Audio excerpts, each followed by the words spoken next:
पाकिस्तान कुत्ते को पाकिस्तान कुत्ते को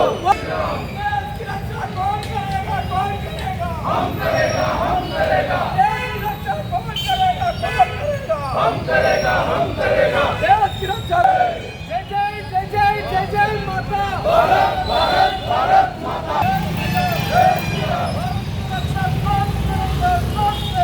हम करेगा हम करेगा भारत की रक्षा कौन करेगा कौन करेगा हम करेगा हम करेगा जय श्री राम जय मार डालो साले को पाकिस्तान कुत्ते को मार डालो साले को पाकिस्तान कुत्ते को मार डालो साले ఉగ్రవాదులు అంటే ముస్లింలలో అందరూ ఉగ్రవాదులు కాదు, కానీ ప్రతి ఉగ్రవాది ముస్లిమే. ఈ ఈ ఈ సమాజానికి వీళ్ళు ఏం చేయాలనుకుంటున్నారు? ఈ ఉగ్రవాదులు ఒక మీరు కులాన్ని హిందువులందరూ కులాలుగా విభజించబడి మాది ఆ కులం ఈ కులం అని కులాల కొట్లాటలో ఉంటే వాళ్ళు ఒక ఏకైక లక్ష్యంగా హిందువులను టార్గెట్ చేస్తూ నువ్వు కన్నడనా, నువ్వు తెలుగా, నువ్వు మరాఠీయా, నువ్వు తమిళ అని ఎవరు అడుగుతలేరు. నీ కులం ఏంటిదని అడుగుతలేరు. నువ్వు హిందువా ముస్లిమా, వాళ్ళకి కావాల్సింది హిందువులే టార్గెట్. హిందువు అని తెలవని మరుక్షణమే చంపివేయడం జరుగుతుంది. ఈ విధంగా మారణ హోమము భారతదేశంలో మెజార్టీ హిందువులైన భారతదేశంలో ముస్లింలు కావాలని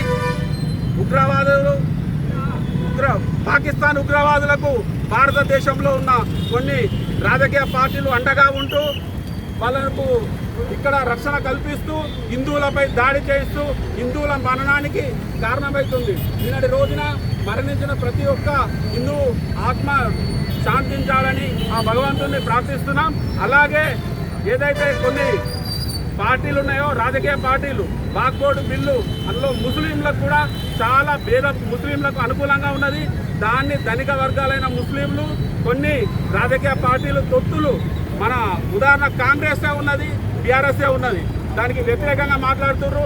ఇలాంటి పార్టీలు ఉన్నన్ని రోజులు భారతదేశం హిందువులు రక్షించాలంటే ఏకైక మార్గం హిందువులందరూ సంఘటితమై ఒక్కటై రాజకీయాలకు అతీతంగా హిందూ ధర్మానికి ఏ పార్టీ అయితే కట్టుబడినదో ఆ పార్టీకి అందరూ మద్దతు ఇచ్చిన రోజే ఈ ధర్మం నిలబడుతుంది, హిందువుల మనుగడ సాగుతుందని ఈ సందర్భంగా తెలియజేస్తున్నాం.